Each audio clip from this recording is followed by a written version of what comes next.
Welcome to Trenches. This map here, interesting one. Desert themed, got some sand bags, and other sand things. As you can see, we've got bots on our team, highlighted by little stars at the end of their names. I'll just hold back and show you that. There you go, you can see them underneath a passing hobo. Not the greatest thing to be beneath, I'm sure. Let's go grab the boom shield. Boom shield in this game, same as the Gears 2 pretty much, you sort of roll really slowly. You press left trigger to aim and get out the boom shield to defend yourself.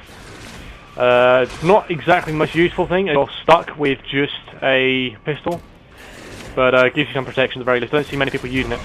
I'm going to quickly drop it, it's not exactly my thing.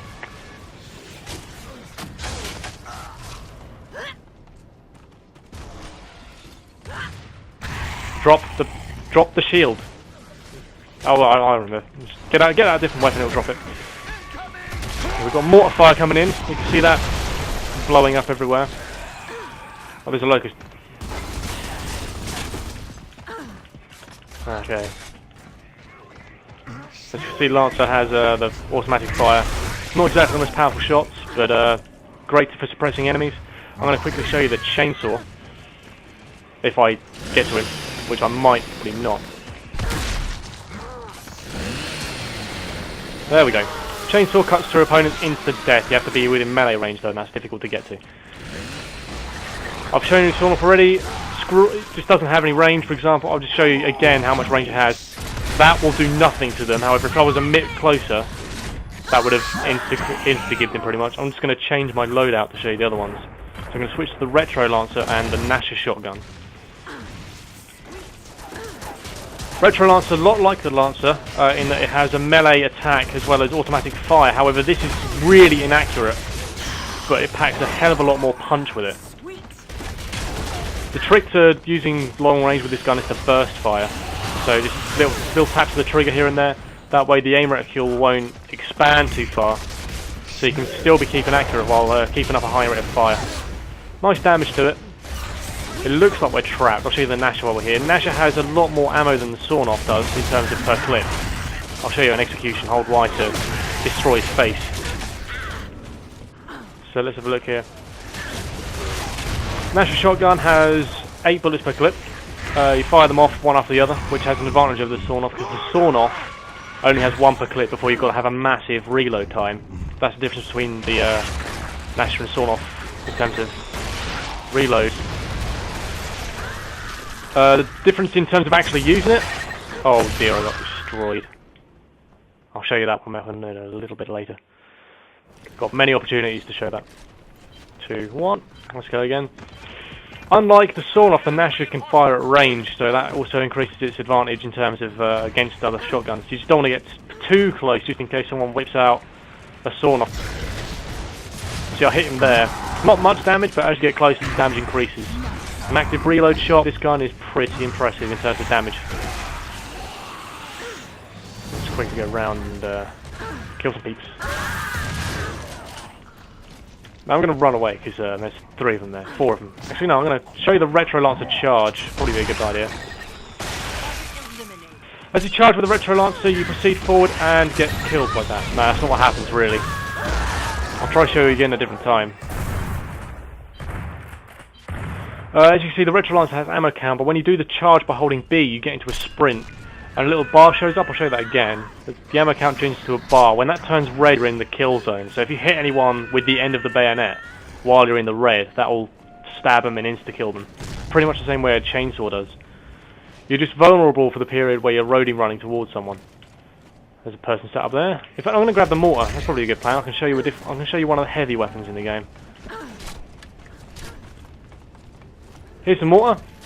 I didn't get it a couple of times earlier. So, you pull that trigger to put it down, and you hold the right trigger to change your distance. Now this fires a shot up into the sky, which then blows up, and you can see that blowing up everything. That's how the mortar works. We won that one. Good stuff. Not doing great, but it's difficult to play well and explain everything. So here we go. It looks like...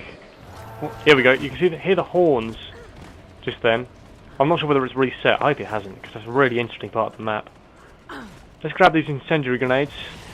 Grenades work for those who aren't familiar with grenades, you aim using this reticule here. It shows you the path of the grenade and whether it hits things and it will bounce off and that sort of thing. Like if it hits a wall, it will bounce off various things. It doesn't show that with flame grenades because whatever they hit just burns. Just going to quickly look about. You can also blind fire throw by just putting on the right trigger, but that doesn't tend to get you as much accuracy. So if I hoff that, there we go, just set him on fire with a nice shot. Here comes the mortar. You can see that blowing up everything over there. Thankfully it's our team with it. He's still burning over there. Here we go, watch this. Sets things on flames, didn't really do well with the actual... There we go. Flanking tactic. After he's been owned by a sawn-off. I'm going to switch back to the sawn-off shotgun and keep the retro lancer out. There's a fight between hammer bursts.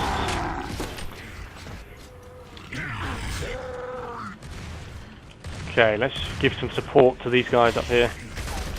Albeit not exactly accurate support. And they're firing on me now. I should probably get out and spawn to give myself a chance of moving around. Obviously, as you can probably tell by now, damage is accumulated by a cog in the centre of the screen. And when it gets to the actual gear symbol, it means you're down or dead, either way. There's some more incendiary grenade action. There's a smoke grenade that's going to blow up. That stuns people and gives a smoke screen cover. Let's see if I can get to the one shot. I might not, but you never know. Let's take this guy out.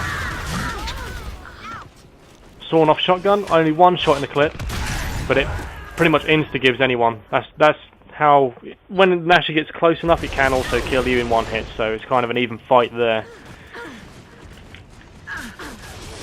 The only thing with the main thing with the sawn off is it has a really wide radius. If I show you the aim, you can see it's really wide, so it can get 2 or 3 people if they happen to be standing in a line or bunched up together.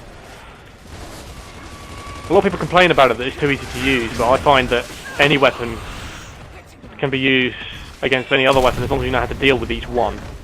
Here we go. Get close. Down him. Punch the other guy. Let's show you an execution with this. And that wasn't a good idea because he just got up. So yeah, that didn't hit him at all. But earlier you saw me get roughly that close and it downed him. So you can see how short the range is. So again, blow him up. Run away from the fire user. You can really see the reload is extremely long, even if you active reload it. So I'm just going to kill that guy. Get my retro lancer out. I'm going to run up to the. I'm going to run around till I find my teammates again, because it's probably a better plan than taking them all on at once.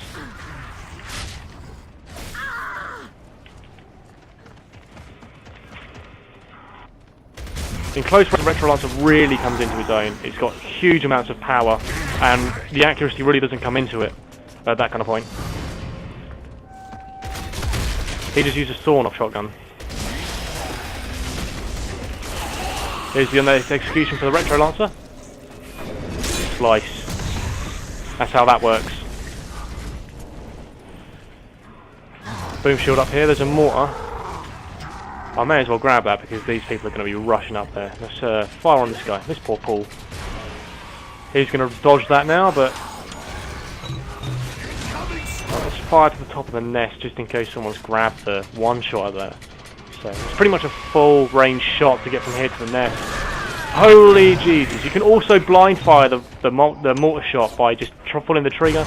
That'll roll around and blow up, and you might kill someone with it. Unlikely though, because it's very unpredictable. That's me gone forever. You can see the faces of people in the symbols where the numbers used to be. That means it's, you know.